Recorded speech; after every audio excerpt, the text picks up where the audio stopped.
If you're a 17-year-old kid who lives with your mom and your dad, where do you go? I guess that really depends on which country you're in. And doing dangerous things as a man is a very good way of getting credibility, and it's a very good way of people looking up to you. So when you have very, very low budgets, some of the things that you could do aren't necessarily safe, but as a man, to live an interesting life, we all have to take risks, right? If you live in California, I don't know, hitchhike from California to New York City or to Florida.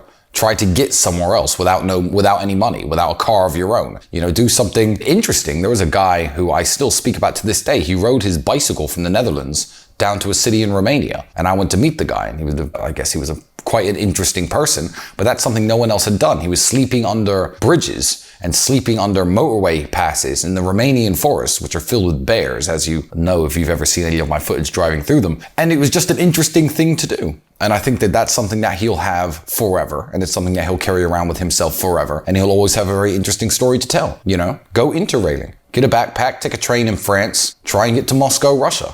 Do it. There's a guy famously, maybe the best kid at it, is called Lord Miles. He's a good friend of myself, a good friend of my brother. He went to Afghanistan, got arrested by the Taliban. He went onto Snake Island off the coast of Brazil, where humans aren't allowed to go. And he keeps doing what I guess you could describe as dumb shit. However, for a young man, he's got some of the most interesting stories that I've ever heard. And he has stories that are so cool, I don't have those stories. Why? Because he's taking it to the furthest extremes, which you don't need to do, but you do need to do something interesting.